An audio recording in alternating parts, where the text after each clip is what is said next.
Pas gue agak nenggak lagi, kerasa nih. Karena hidung gue nih ternyata nempel ke, itu tuh rambut jadi Mas Adi. Rambut. Anjir. Terus yang dari pos tadi tiba-tiba tuh nyamperin saya. Kita itu kenapa nggak berhentiin? Karena mau nanya. Kita semua itu ngelihat ngomong sendirian. Anjir. Temen gue yang dari Bogor ini, kenapa dia belum tidur? Karena si sosok yang diem di lemari itu, dia ngelihat. Dia ngeliat juga? Dia ngelihat sebelum gue bangun. Tapi yang bikin kita benar-benar takut itu adalah suara tangisan perempuan ini datang dari dalam lemari di kamar kita. Anjir, lemari itu? Iya. Yang lo sempet ngeliat sosok perempuan itu? Iya betul. Anjir. Ini merinding. Dan baunya amis banget. Rambutnya sepinggang, tinggi, badannya agak bungkuk, tangannya agak gini lah. Itu kuku tuh panjang banget. Jarinya panjang, kukunya panjang. Dan lebih gilanya lagi, dari kamar kita, dia nyebrang ke kamar sebelah dengan nembus tembok. Anjir.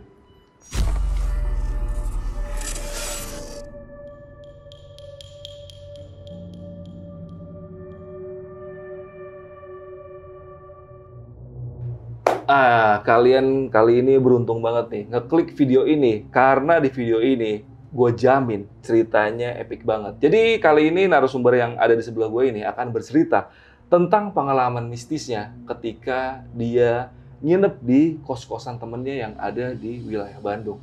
Dan di balik kos-kosan itu ada hal yang mengerikan dan menyebabkan narasumber kita kali ini itu mendapatkan gangguan mistis yang cukup ekstrim. Dan bahkan dia sampai ditampakin sama sosok yang ada di kos-kosan itu. Langsung aja kita sapa narasumbernya kali ini, Mas Lutfi. Mas Lutfi, apa kabar? Alhamdulillah baik.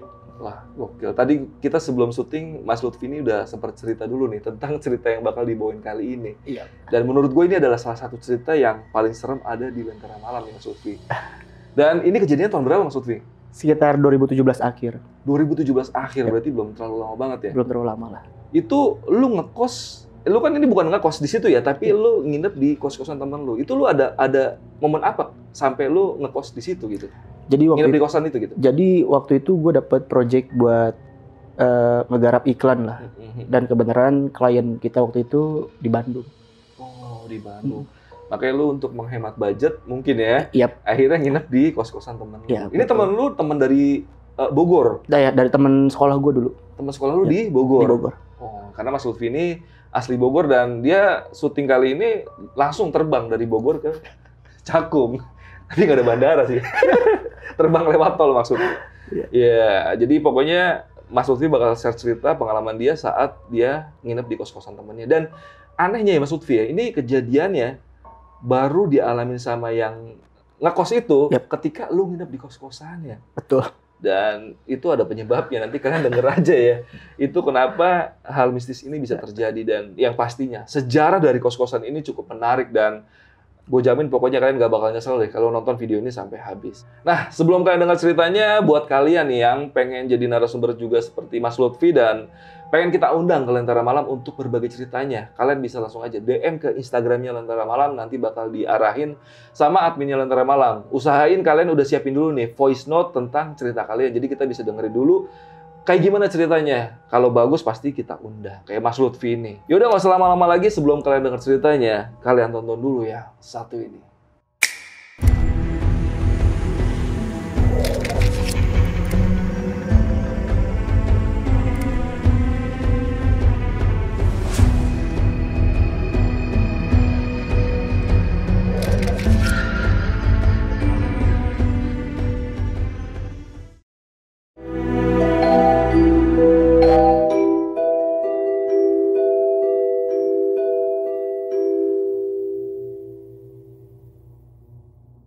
Jadi kejadian yang gue alamin ini sekitar 2017-2018. Waktu itu gue kuliah di semester akhir dan kebenaran waktu itu gue dapat project dari teman buat syuting iklan. Oh, syuting iklan. Iya. Jadi waktu itu kebenaran kliennya di Bandung, jadi gue lah yang harus berangkat ke sana. Oke. Dari Bogor, gue berangkat 2 orang sama teman gue yang emang satu project kan. Saat itu gue berangkat dari Bogor itu pagi. berangkat pagi sekitar jam 10 jam 11. Kita berangkat naik motor, perjalanan semuanya lancar, aman, sampai di Bandung sekitar asar lah, jam setengah 4, jam 4. Nah, gue emang udah janjian sama temen gue yang kuliah di Bandung waktu itu. Kita janjian buat, ya gue numpang buat diem di tempat dia lah selama gue di Bandung. Nah, waktu itu gue nih punya waktu kerja sekitar 4 hari di Bandung. Buat ngerjain project itu? Buat ngerjain project itu, betul. Akhirnya sampai ke Bandung, janjian lah sama temen gue itu. Janjian di satu tempat lah, di satu tempat makan. Dia nyusul, kita ketemu, kita ngobrol lah, ngebahas kayak gue ngapain sih ke Bandung, dia nanya kayak gitu kan. Ya gue jelasin kalau gue ada pekerjaan ini sama ini gitu kan. Dan gue numpang dan ya dia ngizinin aja gitu kan. Akhirnya singkat waktu, dari situ nggak lama lah, nggak sekitar paling 2-3 jam kita ke kosan lah buat istirahat, naruh barang semua, bersih-bersih semua segala rupa, makan lagi, ngemil-ngemil, ngobrol sebentar. Nah, sekitar jam setengah 12 malam teman gue nih datang. Teman gue nih datang lagi, dia nih kuliah juga di sana. Kuliah juga di sana, nyamperin kita lah gitu. Nah, kebenaran kosan temen gue nih emang yang jaganya kalau udah sama yang deket, cincai lah bahasanya, gampang. Ya. Datang, cuman kalau udah lewat jam 12, yang datang ini harus nginep. Di luar perempuan ya. Iya. Di luar perempuan itu harus nginep gitu kan. Ya udahlah, nginep, bawa minuman lah dia waktu itu. Ya, bawa minuman, ada beberapa. Ya akhirnya dulu lah masih hidup-hidup kayak gitu, minum lah. Akhirnya minum. Sampai nggak lama, nih gue tidur duluan nih waktu itu. Jadi kita berempat, gue tidur duluan, mereka bertiga masih bangun. Nggak lama, jam setengah 2, jam 2 malam nih gue kedinginan. Akhirnya ya gue bangun lah buat nyari selimut atau apa. Nah, gue nyari kok di kanan kiri gue nggak ada nih gitu kan. Nah jadi sebelumnya gue jelasin dulu ya Bang Adit. Si kosannya ini nih bentuknya letter U. Letter U kayak gitu, pagar di depan. Dan dia 2 tingkat untuk kamar, di bawahnya basement lah buat naruh kendaraan. Temen gue ini kamarnya ada di lantai 2, persis di sebelah tangga banget.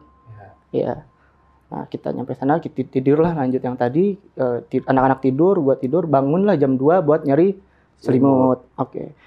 Nyari selimut itu karena gue mikirnya di luar nggak ada kegeletak apapun, akhirnya ya gue nyarilah inisiatif buat ke lemari nih, cari lemari.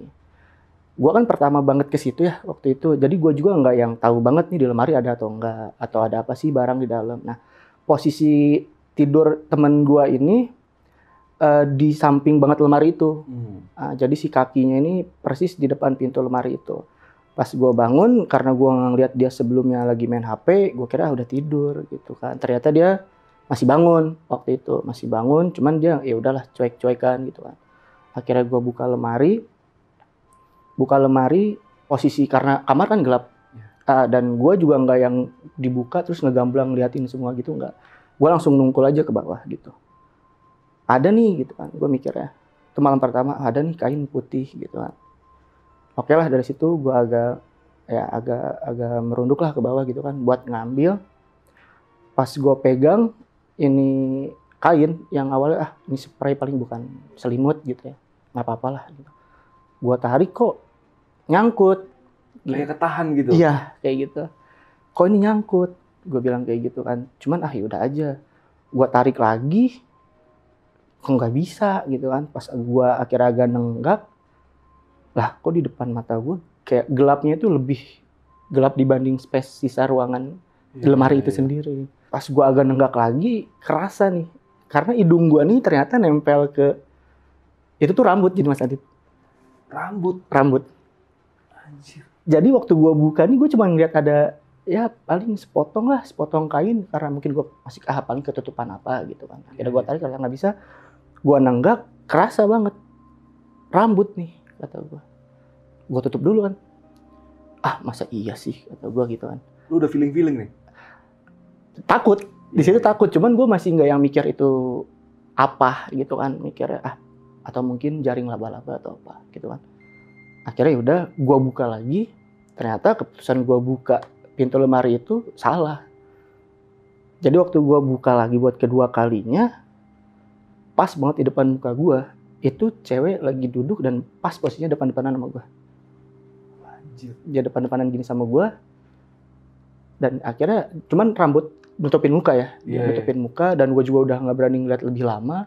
Yang jelas pakaiannya kotor lah, banyak bercak entah apa. Gitu. Iya, iya. Gue tutup lagi. Jadi si posisi lemari ini lemari, ini pintu masuk. Iya, iya. Iya. Sebelahnya tembok lagi kayak gitu lah. Baru kasur di sebelah lemari. Akhirnya gue tutup. Gue nggak mikirin buat bangunin yang lain karena gue nggak mau bikin mereka mikir aneh-aneh kayak gitu kan. Akhirnya ya udahlah gitu kan. Gue tidur lagi. Dari situ udah nih aman semua Mas Adit.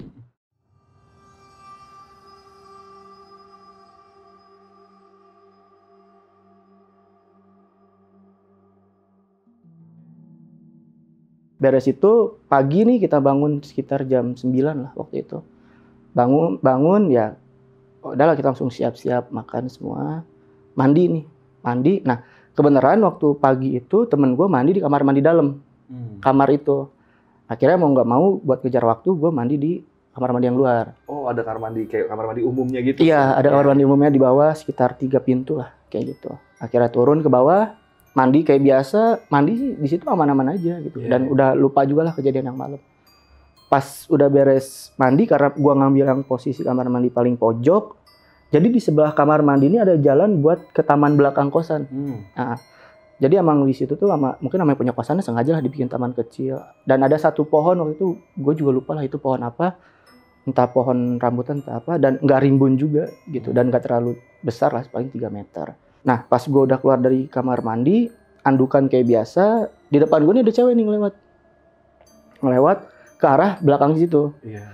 Terus gue mikir, ya udah aja mungkin penghuni kos yang lain gitu kan. Akhirnya udah dari situ balik ke kamar, ya siap-siap kita akhirnya cabut buat kerja gitu kan.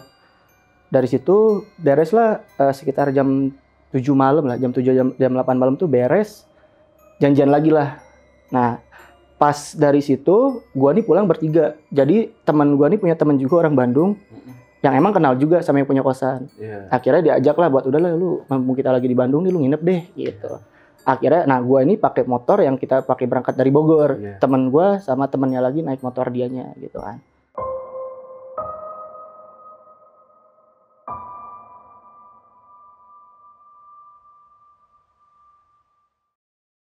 Nah mungkin ini cerita agak keluar sedikit dari kosan dulu ya, Mas Adit.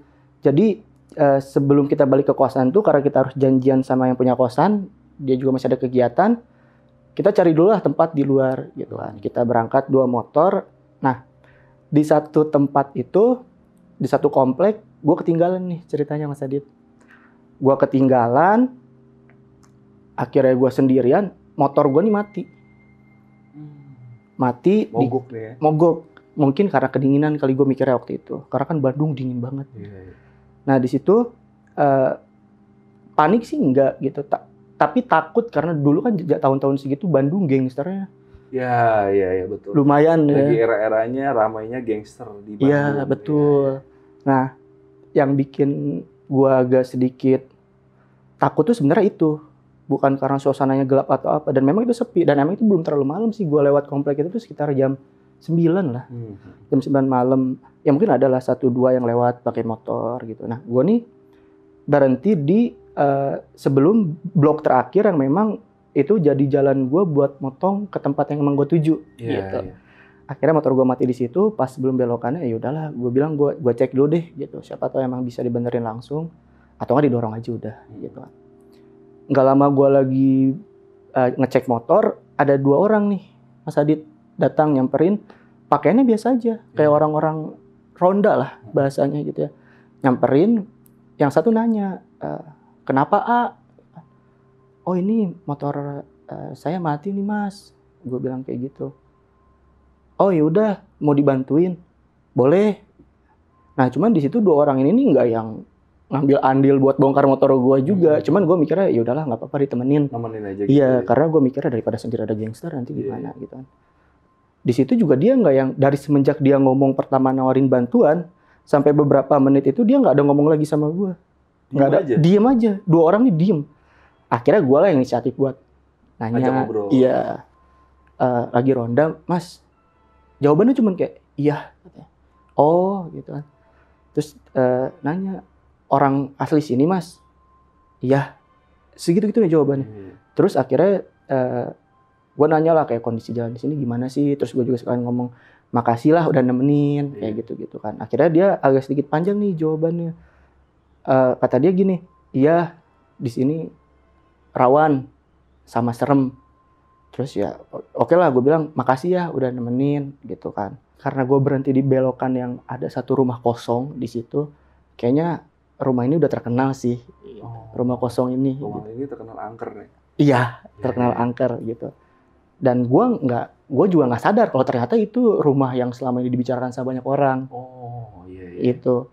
Terus akhirnya gue nanya lah, Mas, ini rumah hawanya beda ya gitu. Temen yang dari tadi dari pertama diem ini, dia senyum, tiba-tiba senyum aja gitu. Wah, bilang kok cringe banget nih orang. Senyum karena lu nih. Iya, mas senyumin ke gue kan, aduh ini orang kenapa? Iya. Nah di situ motor gue nyala lah.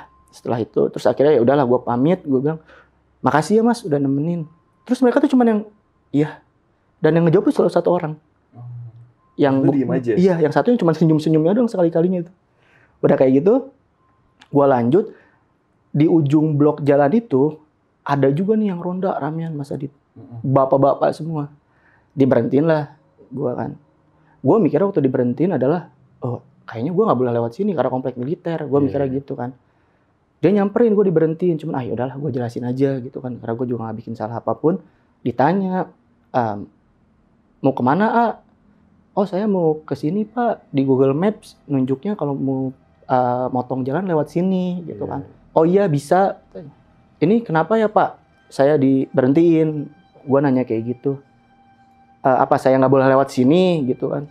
Oh nggak boleh. Saya mau nanya dulu sebentar. Oh ya udah nggak apa-apa gitu. Gue turun. Udah gitu nggak lama dia nanya, tadi di sana ngapain berhenti lama?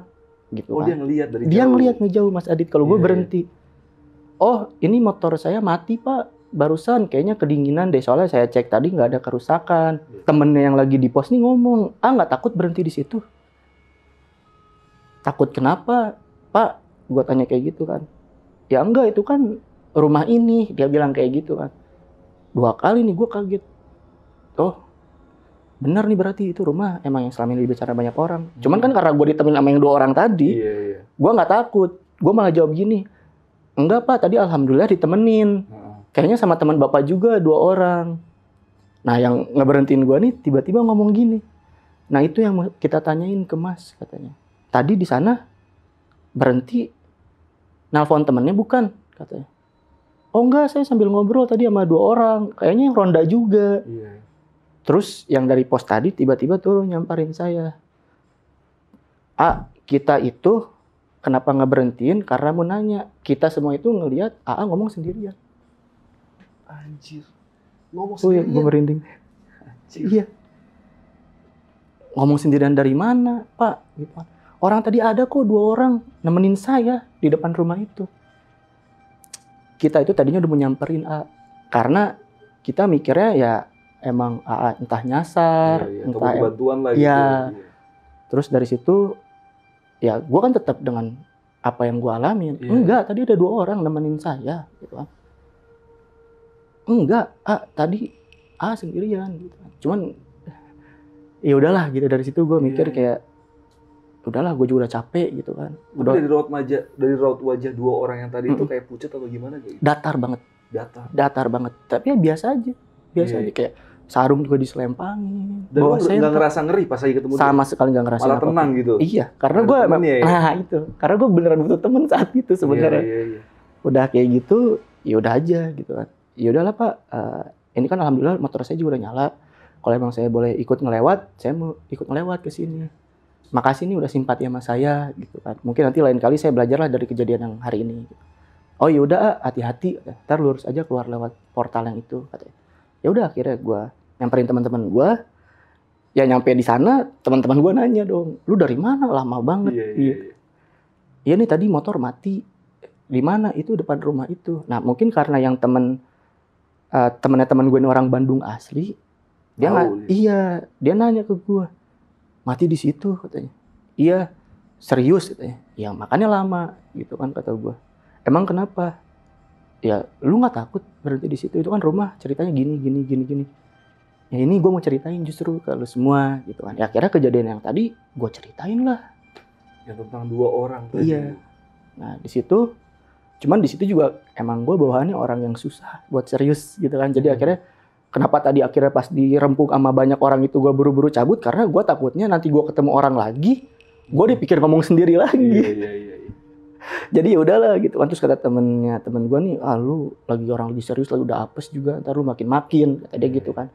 Enggak lah, bercanda. Nah jadi sebelum berangkat tadi pagi itu, gue nanya nih ke temen gue yang ikut bareng dari Bogor, karena kan dia yang tadi gue bilang tidur di depan pintu lemari itu. Iya. Gue semalam gini, gue ceritain kan. Masalah yang kain putih itu. Iya, gue buka pintu itu ada kain putih terus ada cewek. Nah ternyata temen gue yang dari Bogor ini, kenapa dia belum tidur? Karena si sosok yang diem di lemari itu, dia ngelihat. Dia ngelihat juga. Dia ngelihat sebelum gue bangun. Ternyata Mas Adit. Nah jadi dia nyeritain nih ke gue, cuman belum semua ketika itu, mungkin karena kita juga masih harus tidur di situ lagi malam itu. Intinya cuman dia bilang, gue juga ngelihat apa yang lo lihat sebelum lo ngelihat gue duluan, kata dia. Cuman nanti aja lah ceritanya, kata dia gitu kan. Kita masih ada 2 malam nih, dia bilang gitu. Ya udah oke lah gitu. Akhirnya temen gue yang punya kosan ini datang lah, gitu. Datang. Akhirnya dari situ nggak lama kita baliklah ke kosan. Sekitar jam 11 kurang lah kita udah nyampe waktu itu ke kosan. Ya kita istirahat lah gitu. Kita bersih-bersih, ganti pakaian semua. Ngobrol sebentar, setengah 12 tuh kita udah tidur, Mas Adit. Nah nggak lama temennya temen gue ini, yang orang Bandung ini, ngebangunin kita semua nih, yang bertiga dibangunin sama dia. Bangun. Gue kira udah pagi, dan karena gue takut kesiangan lagi sama seperti sebelumnya kan. Akhirnya kita bangun lah semua. Kenapa? Jam berapa ini? Lampu nih masih gelap, Mas Adit. Masih malam sih. Ya kesel dong. Ya lu ngapain sih? Gitu kan. Dia bilang kayak gitu. Apaan sih? Dengerin, kata dia gitu. Dengerin apa? Dengerin. Udah jangan berisik, dengerin. TV kecilin. TV kita kecilin volumenya. Kita tuh ngedenger dari suaranya itu pelan banget sampai jelas banget. Kita ngedenger ada suara perempuan nangis, Mas Adit.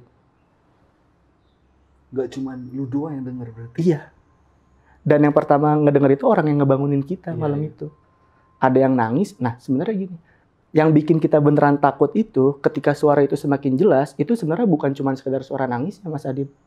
Tapi yang bikin kita benar-benar takut itu adalah suara tangisan perempuan ini datang dari dalam lemari di kamar kita. Anjir, lemari itu? Iya. Yang lu sempat ngeliat sosok perempuan itu? Iya betul. Anjir. Ini merinding. Ya. Akhirnya di situ kita bingung dong, nggak ada pilihan apapun, mau keluar juga lemarinya deket pintu, tapi diem di kamar terus juga suasananya udah kayak gitu, ya. Akhirnya kita mutusin buat kita keluar deh, udah nggak apa-apa. Cuman kita gontok-gontokan nih, nggak mau paling pertama, nggak mau paling terakhir gitu kan. Jadi akhirnya udahlah gue duluan deh, gitu. Karena kalau gue mikirnya yang penting gue cepet keluar. Gitu. Lampu nih posisinya masih mati. Akhirnya gue buka pintu. Nah, sebelum gue mau buka pintu, lemari ini goyang. Krrrr. Gue mundur lagi dong. Anjir, bener nih berarti nih. Apaan ya? Di situ cuman karena, nah si yang ngebangunin kita ini mungkin udah kesel. Akhirnya lemarinya sama dia dibuka.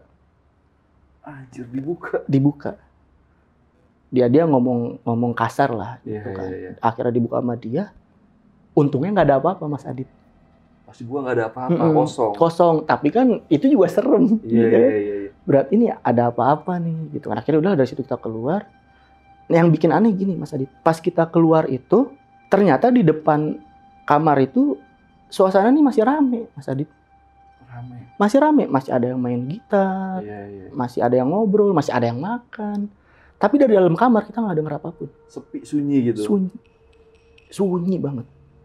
Makanya pas kita keluar rame, kita bingung. Karena kamar sebelah kamar kita pun pintunya masih dibuka. Itu kira-kira jam berapa sih? Itu sekitar jam 2:30 lah kayaknya. Jam 2, 2:30 lah kayaknya. Iya. Gue bilang, ya sekarang setebal apa sih tembok kamar kosan sebelah-sebelahan, Iya. kita nggak dengar apapun gitu. Dari situ kita bingung kan, aduh ini gimana gitu kan kata kita. Akhirnya dari situ udahlah, kita nggak mau mikir panjang, kita ngerokok sebentar. Akhirnya kita mutusin buat udahlah tidur lagi lah. Masuk lagi ke dalam. Mudah-mudahan nggak ada apa-apa. Kalau ada apa-apa ya kita lari lagi aja. Iya. Udah kayak gitu ya, alhamdulillah lah di situ kita bisa tidur nyenyak. Kita tidur nyenyak. Akhirnya paginya bangun, ya kita aktivitas lagi lah kayak biasa. Kita berangkat lagi masing-masing. Sampai akhirnya kita nih, gua sama teman gue yang ngerjain project ini pulang ke kosan ini sekitar jam 8:30, 9 malam waktu itu. Ini langsung ke kosan nih? Langsung ke kosan, nggak keluar dulu, nggak muter-muter dulu. Nah akhirnya pas sampai kosan ternyata teman gue yang punya kosan ini udah nyampe duluan. Karena kita juga sebenarnya mikirnya nggak keluar dulu karena yang punya kosan bilang gue udah di kosan. Oh iya. Ya udah kita langsung balik aja kata gue gitu kan. Nggak enak. Ya udah gitu akhirnya nyampe kosan. Pas gue nyampe, temen gue yang punya kosan ngomong gini, alhamdulillah lu nyampe juga katanya. Iya. Gue kan bingung. Iya. Lah emang ya gue pasti kesini Iya, gitu. iya. Lu nyampe udah lama, gue nyampe dari sore. Dia bilang, cuman gue nggak berani masuk kamar. Berarti pas lu datang dia masih di luar kamar? Masih di luar kamar. Beneran di luar kamar, ya ngobrol lah dia sama yang kamar sebelah Iya, gitu. iya. Emang lu datang dari jam berapa? Gue nyampe kosan dari sekitar 4:30. Gue pikir lu paling ya jam 7 balik lah. Lu gila lu jam segini baru nyampe. Iya. Gitu.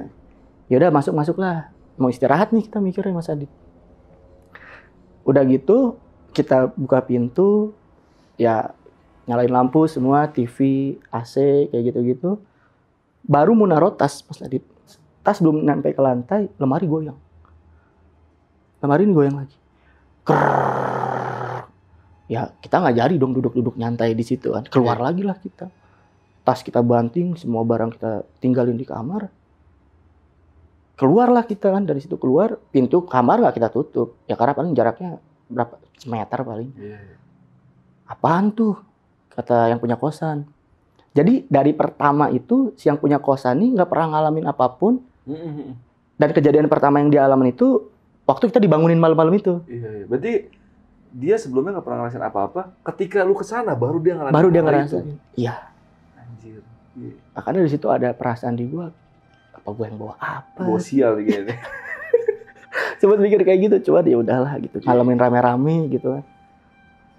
Nah, beres lemari itu goyah, berhenti, kita inisiatif lah buat ngambil barang gitu kan. Cuman di situ kita udah kayak kata yang punya kosan, udahlah kita jangan tidur di sini katanya. Berarti goyangnya agak lama tuh. Goyangnya agak lama Mas Adit. Iya. Lebih dari 1 menit. Iya. Keren. Udah kayak gitu, kata yang punya kosan pas kita lari keluar, udahlah kita jangan tidur di kosan katanya malam ini. Kita cari penginapan aja, dia bilang. Ya gue sih ngikut dia kan. Ya udah tapi ini pintu tutup dulu. Gue bilang kayak gitu kan. Barang kita ambil dulu yang kita mau bawa. Ya udah gitu. Nah, pas lemarinya udah beres, ya udahlah kita mau ke dalam. Baru kita mau nutup, beres ngambil barang, pintu mau kita tutup, pintu lemari itu kebuka. Anjir. Kebuka. Bah! Kenceng banget. Tapi cuman yang sebelah deket pintu masuk lah yang kebukanya. Brak! Kita kaget kan. Apaan tuh? Gitu kan. Ini nggak jelas nih. Ditungguin nih. Karena menutup pintu kan. Iya. Udah gitu, oh nggak ada apa-apa. Alhamdulillah. Baru mau ditarik itu pintu, keluar Mas Adi. Cewek. Perempuan. Tingginya adalah sekitar, ya kurang lebih 2 meter. Dia tinggi kok, 2 meter adalah. Keluar dari lemari? Dari lemari. Anjir. Dia keluar dari lemari. Dan untungnya pada saat itu gue nggak ngelongok masuk gini. Karena yang nutup pintu gue kan. Jadi gue cuma narik pintu. Pas dia udah keluar, baru gue ngeliat. Apaan? Gue kira cuma mau diem doang. Ternyata dia ngelewat. Ke depan gue bertiga. Jadi ini pintu, gue mikirnya pertama gue yang ngeliat sendiri gitu kan. Tapi yang punya kosan megang pundak gue. Iya. Itu apa? Di situ gue malah ada rasa bersyukur. Alhamdulillah nih orang lihat juga. Iya, bukan lu doang yang lihat ya. Nah di situ pikiran gue, kita bertiga ini udah nggak bisa gerak sama sekali Mas Adit, karena takut. Yang bikin kita takut nih, takutnya dia udah keluar, dia nyamperin kita. Iya kan? Itu kelihatan jelas banget, Mas. Rambutnya sepinggang, tinggi, badannya agak bungkuk, tangannya agak gini lah. Itu kuku tuh panjang banget. Jarinya panjang, kukunya panjang. Kalau mukanya kelihatan nggak? Mukanya kelihatan. Kayak gimana tuh mukanya? Ini gue takut banget cerita ini. Jadi lidahnya agak menjulur keluar, seginilah sedada dia.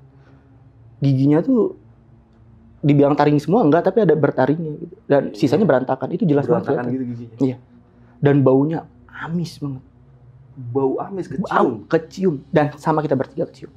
Tiga-tiganya ngelihat dan nyium bau itu. Nyium baunya. Temen gue malah yang ikut sama gue bareng dari Bogor itu dia sampai gini. Karena sekecium itu Mas Adit, sama kita bertiga baunya. Bau amis, bau udah gak karuan deh gitu.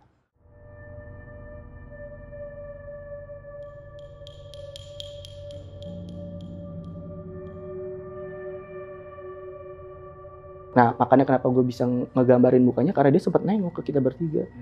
Dia nengok, ngeliat ke kita bertiga, kita diem, gak bisa ngapa-ngapain. Di situ dia buang muka lagi, bentuknya real, kayak fisik orang pada umumnya, Mas Adit. Dan lebih gilanya lagi, dari kamar kita, dia nyebrang ke kamar sebelah dengan nembus tembok. Anjir. Lu bertiga ngeliat tuh dengan jelas? Ngeliat.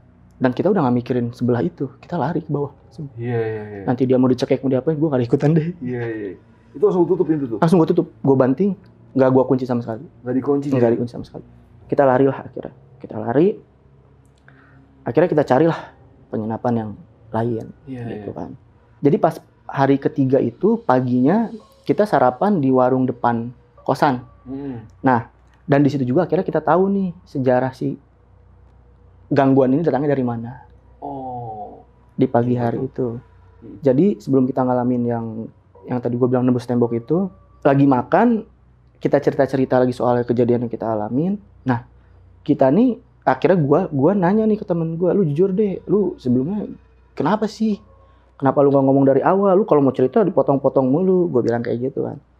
Ya udah akhirnya dia cerita, dia bilang kayak gini, iya jadi sosok ini tuh, gue nih lihat sebelum lu bangun malam pertama itu. Jadi kenapa gue belum tidur? Bukan karena gue belum bisa tidur, tapi gue nggak bisa tidur. Jadi dia itu ngelihat si cewek itu datang dari luar, itu nembus tembok yang tadi gue bilang masuk ke lemari. Berarti ketika lu momen ngebuka lemari itu teman lu masih belum tidur itu? Temen gue belum tidur dan justru sebelum gue dia duluan yang ngelihat. Iya, tapi dia tidur tepat deket sama lemari itu. Iya. Jadi dia ngeliat ada perempuan masuk dari tembok, dan masuk ke dalam lemari. Masuk ke dalam lemari. Dan dia bilang, yang bikin gue takut adalah logika dia kan. Waktu dia mau masuk ke lemari, kenapa nggak nembus lagi aja? Dia buka pintunya. Jadi emang sengaja dilama-lamain momen itu sama si sosok ini. Dan teman gue nih waktu pertama kali si hantu ini masuk, si sosok ini masuk, dia tuh beneran kaget. Lagi main HP, miring gitu. Dia ngeliat gitu. Masuk, tatap-tatapan. Anjir. Kata dia ada kali 2 menit. Anjir, 2 menit? Iya. 2 menit itu lama loh kalau buat nyaksin kayak begitu loh. Makanya dia sampai kesel kayak, gue gak ngerti sih itu kenapa. Akhirnya gue marah, lu gila kenapa gak ngomong dari awal gitu kan. Lu tega banget sama gue. Pertama, gue mau mastiin yang gue lihat bener apa enggak. Kata dia. Dan yang kedua, ya maaf, gue juga butuh selimut. Siapa tahu lu mau ngambilin gue. Makanya gue gak ngasih tahu lu. Lu keterlaluan, gue bilang gitu kan. Cuman ya udahlah. Nah yang punya kosan ini ngedumel sendiri. Ini gue nggak pernah ngalamin ini lu, kalau nggak ada lu berdua kenapa sekarang jadi ada? Mulai nyalahin lah kayak gitu. Ini gara-gara malam-malam kita minum kali, kata bilang kayak gitu kan. Cuman ya udahlah di situ selesai. Kita lagi ngobrol, adalah satu laki-laki lah gitu kan. Dia tiba-tiba ngomong gini, kalau emang udah nggak kuat, keluar aja dari kosan ini. Itu lu nggak kenal? Nggak kenal. Kita kaget dong. Tiba-tiba dia ngomong kayak gitu. Terus ditanyalah sama teman gue ini yang nggak kos di situ. Emangnya kenapa? Dan kayak gitu. Akhirnya dia cerita lah. Jadi gini. Dia itu adalah penghuni kosan yang udah lama banget di kosan itu. Abang-abangan lah. Sesepuhnya lah. Sesepuhnya kosan itu, dan dia bilang, saya tahu siapa yang ketemu sama kalian, bahasanya kayak gitulah. Tahu gimana? ya kalau memang nggak salah sangka dan nggak ada pikiran jelek dari hati, itu kayaknya teman saya. Temen dia. Iya. Kita gali lagi dong, maksudnya gimana gitu kan. Jadi dulu dia ini ngekos di kosan itu tuh datangnya ramean, Mas Adit. Jadi 4 orang, 3 laki 1 perempuan. 3 laki 1 perempuan. Setelah itu ngekos lah mereka. Mereka ini emang udah kenal lama, tapi kerjanya itu di beda-beda tempat. Dan ngekosnya beda-beda kamar juga? Beda-beda kamar. Nah, dari situ dia ngejelasin kalau si perempuan ini tuh ya teman dekatnya dia dan 2 orang lainnya gitu kan. Kita berempat deket, dia cerita kayak gitu. Sampai akhirnya kita nggak tahu kalau si teman kita yang cewek ini punya masalah apa. Saya pulang kerja, tiba-tiba kosannya udah rame. Udah banyak anak kosan yang shock, udah banyak yang nangis, teriak-teriak, dan ada banyak petugas. Udah chaos lah pokoknya. Udah chaos, mulai dari petugas kepolisian, dari pihak rumah sakit mungkin pada saat itu, dan ada SAR juga kalau nggak salah, 2 orang, kata dia kayak gitu. Ada SAR juga, mungkin pada saat dia mikirnya gini, ada bencana atau apa gitu kan, kebakaran atau apa. Ternyata waktu dia masuk lagi sedikit ke dalam, dari atas itu lagi dikeluarin kantong mayat. Kantong jenazah. Dikeluarin, diturunin. Dia awalnya masih bingung, ini siapa gitu kan. Sampai akhirnya dia ngelihat ke atas dan dia tahu betul itu tuh dikeluarin dari kamar temannya yang cewek itu. Anjir. Setelah itu dia kaget. Di situ dia bilang, ya di situ saya nggak bisa ngomong apa-apa. Sampai akhirnya saya cari tahu kenapa dia kayak gitu, ya intinya dia bunuh diri lah. Bunuh diri di kamarnya, entah masalahnya apa, dan dengan cara potong urat nadi. Dia potong urat nadi, di situ dia ditemuin udah duduk nyender lah ya, udah bersandar di lemari. Nah di situ agak mulai nangkep nih. Oh ya karena emang pernah ada yang bunuh diri kali, jadi gini suasananya. Nah si ibu-ibu yang punya warung ini agak sempat motong nih, kayak udah jangan diomongin gitu kan, nanti kasihan dianya, terus ini juga mereka nanti takut gitu kan. Udah jangan didengerin, kata itu kejadian udah lama banget. Kata si ibunya bilang kayak gitu ke kita semua. Insya Allah nggak akan ada apa-apa lagi. Ya gua secara yang ngalamin, gue bilang gini, gimana sih Bu? Ya kita kayak gini karena kita ngalamin apa-apa gitu kan. Oh yaudah, gitu. Berarti dia masih ada di sini. Terus gue mikir kayak, lah ini orang kayak udah biasa sama cerita ini kan. Kayak udah kenal banget gitu, kayak masih ada. Terus akhirnya kita belum tahu ya, kalau si perempuan ini bunuh diri ini di kamar yang mana. Terus alasannya apa, sampai di situ karena dipotong ibu-ibu, si mas-mas ini pamit lah. Ya udah segitu aja, intinya kalau emang udah nggak berani di sini, pindah aja daripada kenapa-napa. Nah, akhirnya udahlah, yang tadi gue bilang kita langsung berangkat kerja. Akhirnya balik lagi lah kita ke kosan lah waktu itu kan, karena harus balik. Ya malam ketiga sih kita tidur di luar gitu. Cuman paginya kita balik ngambil barang. Di situ juga temen gue yang ngekos di situ mutusin buat gue nggak bakal lagi ngekos di sini. Dia keluar dari kosan itu? Iya, kita langsung pamit tuh bareng keluar. Bareng keluar, nyari si penjaga kosannya lah buat pamit. Akhirnya ketemu, ya temen gue nih yang ngekos di situ marah-marah, maksudnya karena bete mungkin. Udah pokoknya hari ini saya terakhir ngekos di sini. Loh kenapa? Ngedadak banget. Udah nggak kuat gitu. Ini saya ngalamin ramean aja, nggak bisa, saya trauma. Kata teman gue gitu. Ya udah akhirnya di situ barulah si penjaga kosan ini nyeritain juga. Yang udah waktu cerita dari penjaga kosan itu. Nah, mungkin dari secara garis besar yang diceritain sama si penjaga kosan itu sama dengan yang diceritain sama si orang yang sepuh kosan itu. Iya, yang kita temuin kemarin paginya. Cuman yang bikin kita bener-bener kaget banget, ternyata si perempuan yang bunuh diri itu kamarnya di kamar yang memang ditempatin sama temen gue. Anjir. bisa ngepas. Berarti ini ada kaitannya sama lemari itu ya? Mungkin. Karena dia infonya bunuh diri senderan di lemari. Iya, posisinya. Posisi meninggal Pas, kayak iya, gitu. betul. Anjir. Gila. Di situ kita kaget. Sampai akhirnya temen gue yang OSIS itu udah bulat lah keputusannya. Dan dia nanya, kenapa nggak dikasih tahu dari awal gitu kan. Terus, ya masa gue selama ini lu nggak ngomong apa-apa ke gue gitu kan. Ya kalau misalnya saya ngomong ini ke semua orang, sepi kosan Nggak ada mas. yang mau ngekos pastinya. Iya. Iya.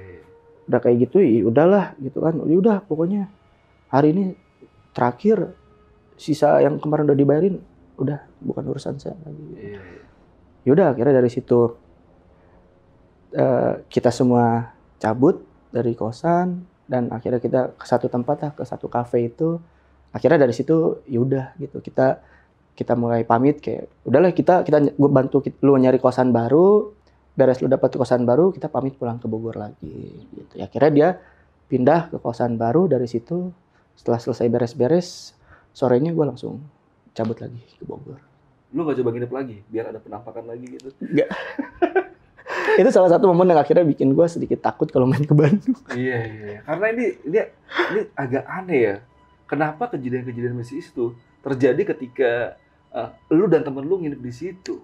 Persis. Dan ya mungkin salah satunya indikasinya karena lu sempat minum-minum. Ya di mungkin. situ. Iya. Nah dari situ sih sebenarnya kita sempat ngobrol juga sama penghuni kosan yang lain tuh sebelum kita cabut tuh kayak yang ngalamin juga emang hampir keseluruhan penghuni kosan tuh ngalamin. Berarti emang temen lu belum saatnya aja dimunculin sama sosok itu. Nah mungkin. itu yang disampaikan sama teman kosannya juga Mas Adit. Yang ngakusin tempat situ. Ya berarti emang akhir-akhir ini kebagiannya di elu kali. Iya, karena rata-rata emang yang ngekos di situ udah pernah ditampakin sama sosok perempuan. Iya. Gitu. Dan terornya juga macam-macam dan ya mereka akhirnya ketakutan sih. Dan itu sebenarnya banyak yang kosong kamar Mas Adit. Oh banyak yang kosong? Banyak yang kosong karena mungkin udah banyak yang nggak kuat. Iya. Dan dua yang tadi gue bilang dari berempat itu kan yang satu meninggal ya, yang perempuan. Nah, yang tiga ini ngisa cuma satu orang yang akhirnya gue temuin pas pagi ngobrol itu. Jadi yang dua juga udah cabut. Yang dua cabut? Dan karena didatangi. Jadi yang pas semua dari sekian banyak orang di situ yang paling pertama didatangi itu yang mereka bertiga. Iya. Karena teman dekatnya. Teman dekatnya. Dan sosoknya udah seseram itu. Sosoknya persis kayak yang lu lihat itu. Iya. Yang lidahnya ngejulus segala macam. Iya. Tuh. Anjir.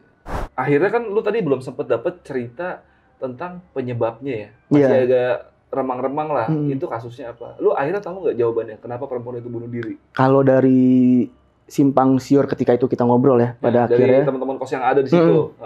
Karena memang di situ juga ada yang masuknya bareng sama mereka tapi nggak temenan gitu. Iya. Katanya urusan inilah hubungan katanya. Oh, sama pacarnya. Sama pasangannya yang katanya entah nggak tahu ditinggal nikah, intinya mereka pisah lah. Sepihak katanya. Iya. Katanya. Tapi dia nggak pernah cerita sama tiga temennya itu, nggak pernah cerita. Nggak pernah. Sampai akhirnya momen ketika ya kos-kosan itu yang chaos itu yang ternyata udah dimasukin ke dalam kantong jenazah. Betul. Wah, anjir gila. Iya. Dan kosannya sampai sekarang masih ada? Masih ada. Lu pernah lewat lagi nggak ke sana? Pernah. Ke Bandung gitu lewat? Pernah. Karena emang tempatnya juga ada di dekat tempat yang biasa gue main kalau ke sana. Gitu. Oh, itu masih sepi kelihatannya? Sepi banget sih enggak. Cuman ya kayaknya beberapa juga masih ada yang kosong. Masih ada yang kosong ya? Iya. Karena nggak seramai itu juga. Iya. Padahal ini lokasi kos-kosannya di pusat kota ya? Strategis banget. Pokoknya Mas Lutfi ini ngasih tahu kalau kos-kosannya ada di pusat kota dan dekat sama salah satu universitas yang cukup terkenal ya? Yep. Kita nggak bisa sebutin, ntar ketahuan. Iya. Karena posisinya dekat banget ya. Dan biasanya kalau di kampus-kampus kan ada kos-kosan biasanya penuh tuh ya kan? Iya. Apalagi deket banget yang cuma jalan kaki atau gimana. Betul. Jadi ini banyak yang kosong. Dan ya mungkin emang karena ada beberapa penghuni yang didatengin sama sosok itu. Iya betul. Anjir, nggak kuat. Gila. Mas Lutfi, ini kan lu sempat ngobrol-ngobrol lah. Akhirnya kan sama teman-teman, tetangga-tetangga kosan yang lain. Pernah nggak ada salah satu gitu cerita ke lu pengalaman dia pas ditampakin sama sosok itu gitu? Ada cerita nggak? Atau cuma ngobrol-ngobrol kayak cuman gue pernah ngeliat juga gitu doang? Jadi gini, beda 2 kamar dari tempat kamar teman gue itu. Iya. Jadi orang tuanya waktu itu pernah ngedatangin lah gitu. buat ngejenguk atau gimana, nginep. Entah orang tuanya atau saudaranya mandi lah. Mandi di kamar mandi yang gue mandi di luar. Iya. Nah, waktu dia lagi mandi, dia kayak ngerasa di belakang dia nih ada orang. Anjir. Dia pernah ngerasa jadi dia ngerasa di belakang dia nih ada orang, dan waktu dia nengok, ya beneran ada si sosok itu. Perempuan. Dan posisinya. Anjir. Mulutnya kebuka. Gila. Itu kata pengakuan dari si tetangga kosannya teman gue itu. Temen lu itu. Dan itu keluarganya sendiri yang ngalamin. Anjir. Tapi dia masih tetap di situ berarti ya, sampai cerita gitu berarti iya, di situ ya. Masih. Nah itu makanya dia sempat diajak pindah sama temen gue. Karena deket kan. Iya. Dulu pindah aja deh bareng lagi sama gue. Nggak bisa gue, tanggung lah bentar lagi juga lulus. Gitu. Oh, dia karena kuliah dekat situ. Iya. Nah, untuk harga kosan sendiri itu harganya murah atau sebenarnya sama aja sama yang lain gitu? Sama aja sih. Sama aja, karena normal. posisinya strategis juga. Iya. Ya. Dan untuk bangunannya itu, kan tadi lu sempat nyebutin letter U ya? Iya. Letter U itu bangunnya udah tua atau masih baru sih? Dibilang baru enggak, karena emang udah agak lama, tapi masih bagus Mas. Oh ini kali, mungkin sering direnov kayak dicat, ya, mungkin segala macam, dirawat lah gitu. Iya, karena emang terawat sih. Iya. Karena setiap pagi juga emang yang kerja di situ nggak 1-2 tapi banyak. Iya. Itu lingkungannya nggak kumuh lah ya? Enggak, bersih banget. Bersih banget. Tapi ada sosok itu yang tinggal. Iya. Dan kejadian itu selalu dialamin sama penghuni kamar tuh karena gini, nggak tahu ya. Jadi si kosan ini tuh kamarnya, setiap kamar itu udah dapat itulah ranjang, kasur, sama itu lemari. Oh, udah full furnish lah. Iya, dan lemarinya tuh sama semua. Lemari kayu, tingginya sama, lebar sama, bentuknya sama. Nah, gue mau nanya nih, lemari itu, ini kan akhirnya ketahuan nih kalau kejadian bunuh diri itu di kamar temen lu kan? Iya. Dan lemari itu masih lemari yang sama nggak? Sama yang disenderin sama sosok perempuan itu? Masih. Anjir. Masih. Belum diganti dari zaman itu? Nah, saking penasarannya temen gue, masa sih ada yang bunuh diri? Jadi di bawah lemarinya itu masih ada sisa bercak darah yang udah kering, Mas Adit. Oh. Dan itu bercak darah. Karena mungkin udah bertahun-tahun nggak pernah dibersihin di bawah situ. Iya, mungkin ada yang cipratannya gitu ya. Nggak kelihatan. Anjir. Gila. Saking isengnya temen gue. Iya. Nah, ini gue balik lagi ke kejadian yang tempat lu berhenti motor mogok. Oke. Itu boleh cerita nggak sih? Itu rumah apa sih sebenarnya? Boleh lu share nggak? Gue takut salah ya, karena sekarang kayaknya ya, terakhir gue lihat di web, itu udah jadi tempat kuliner.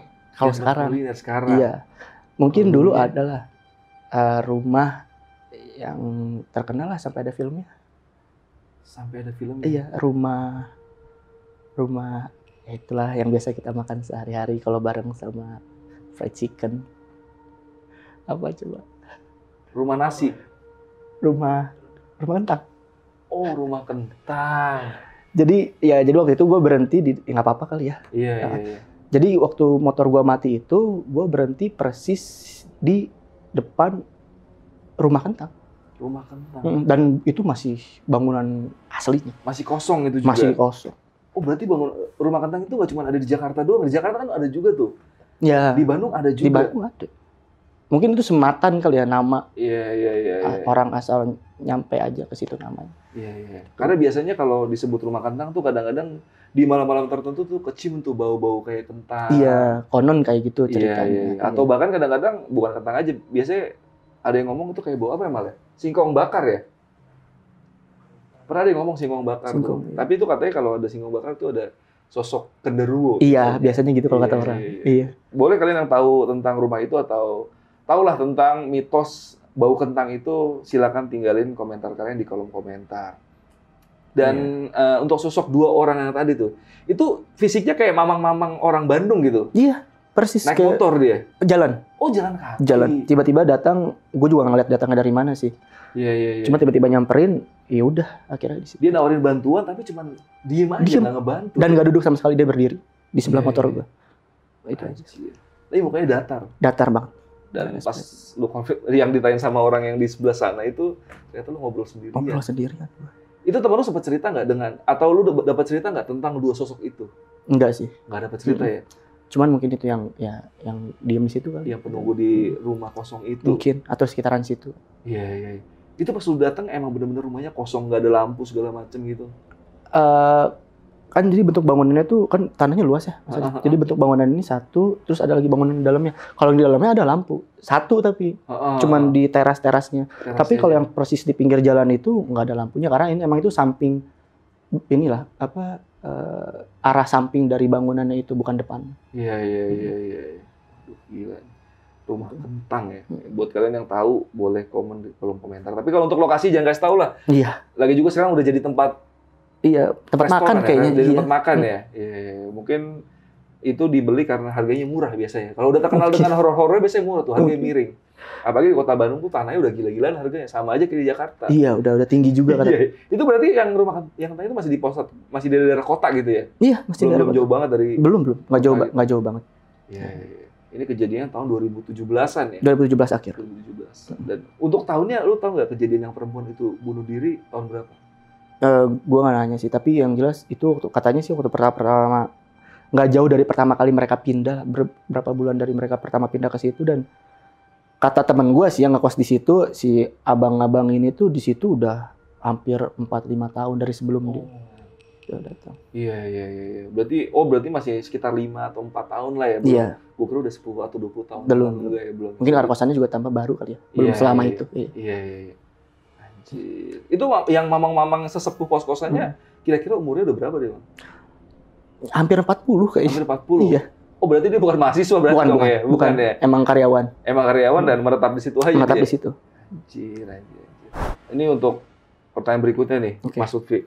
Ini kan lu sempat bilang kalau lemarinya itu ternyata lemari yang masih sama dengan lemari saat perempuan itu bunuh diri ya? Iya, betul. Nah, lu dapat cerita nggak dari teman lu kayak ibaratnya pas tinggal di kos-kosan itu dia sempat nemuin kayak barang-barang perempuan atau alat-alat perempuan gitu di kamar itu? Nggak ada sama sekali sih, yang gue tahu ya. Ketika gue datang sih, dan gue juga nggak nanya itu, tapi kayaknya nggak ada sih. Nggak ada ya? Berarti untuk barang-barang udah dibersihin semua ya? Iya. Cuman masih ada sisa bercak darah di lemari di bawahnya. Mungkin kalau dipel agak susah kali ya? Iya, karena nempelnya ke lemarinya, bukan di lantai. Iya. Itu iseng ngecek tuh? Iseng ngecek, buat ngebuktiin bener gak sih pernah ada yang mati. Omongan gitu ya, omongan bunuh diri itu bener gak? Dan bener ada bercak darah, udah kering, yang nggak banyak gitu kali ya? Iya. Nah ini kan gosip-gosipnya ya, gosip-gosipnya kan ini dia masalah percintaan lah ya. Iya. Ini untuk pertanyaan terakhir nih Mas Lutfi ya. Nah, pernah nggak teman-teman kos itu atau si sesepuh itu cerita kalau cowoknya pernah datang ke kos-kosan itu gitu, untuk ngecek ceweknya atau gimana gitu, atau dia nggak tahu kalau ceweknya bunuh diri gitu? Kalau pas kejadian katanya datang. Oh, saat kejadian dia datang. Ya, tapi setelah itu nggak ada cerita lagi sih waktu itu. Oh, berarti pas lagi saat chaos itu yang rame-rame itu iya, ada dia cowoknya di situ. Ada. Katanya ada. Ya, tapi untungnya ini nggak bisa dijadiin tersangka juga ya, karena bunuh diri kasusnya ya, bukan pembunuhan ya. Aduh, gila. Atau mungkin kalian yang orang-orang hukum ini bisa nggak sih orang kayak gini di penjara ya? Tapi masalah itu kan bukan disuruh bunuh diri ya, karena emang keinginan perempuannya itu sendiri untuk bunuh diri ya. Jadi ya kemungkinan emang nggak bisa dipidanakan ya. Iya, betul. Dan semoga buat kalian nih yang galau-galau janganlah sampai kalian kepikiran buat mengakhiri hidup ya. Karena kalau kalian nggak cocok sama pacar kalian ya berarti emang bukan jodohnya aja kali ya. Bukan seharusnya. Bukan seharusnya. Mungkin kalian bakal dikasih pasangan yang lebih baik lagi dari pacarnya sekarang. Ini biasanya kalau udah sampai nyilet-nyilet gitu tuh biasanya hubungannya udah toksik banget tuh. Mungkin. Iya, itu kacau tuh. Karena gue pernah ngeliat salah satu story dari teman gue itu, ada juga yang sampai begitu, cuma dia nggak meninggal sih untungnya. Dia ngebaret sini. Aduh. Ngeri, itu jangan-jangan lah sampai itu. Nanti takutnya kalian sampai bunuh diri. Iya, betul. Iya. Ya udah paling segitu aja cerita dari Mas Lutfi. Buat kalian yang masih penasaran sama ceritanya atau pengen nanya-nanya gitu sama Mas Lutfi tentang cerita ini, boleh mampir ke Instagramnya Mas Lutfi nih. Yep. Instagramnya apa Mas Lutfi? LUTHFIHMMD. HMMD. Oke, Lutfi Hamadi. Agak sulit ya. Iya. Nanti lagi gue taruh di deskripsi apa gue tampilin di sini aja nih. Instagramnya Mas Lutfi. Nanti sapa-sapa aja ke Instagramnya Mas Lutfi. Kalau kalian masih ada pertanyaan-pertanyaan yang menjanggal atau ada tadi pertanyaan yang bikin lu penasaran tapi belum sempat gue tanyain ke Mas Lutfi. Nanti siap terima pertanyaan-pertanyaan dari netizen ya. Boleh banget. Tapi kalau untuk lokasi jangan sampai di-share ya. Iya, betul. Dan buat kalian yang tahu lokasinya jangan di-share di kolom komentar karena kemarin banyak banget itu yang komen begitu. Ini Bang, di sini Bang. Yang panik itu gua sama narasumbernya, jadi ketahuan tempatnya. Di sini kita berusaha untuk menutupi, tapi kalian malah komen di bawah. Iya betul. Ya udahlah, tapi itu hak kalian juga, cuman tapi gua minta tolong jangan di-share di kolom komentar ya. Kalian DM aja ke narasumbernya, kasih tahu nih Bang, gua lokasinya tahu nih di sini. Tapi nggak usah di kolom komentar gitu. Ya udah, thank you banget Mas Lutfi udah jauh-jauh dari Bogor dan share cerita dari Lentera Malam. Thank you banget ya sekali lagi ya. Ya udah, paling malam ini cukup segitu aja. Gua Adit dari Lentera Malam dan Mas Lutfi izin pamit. Bye.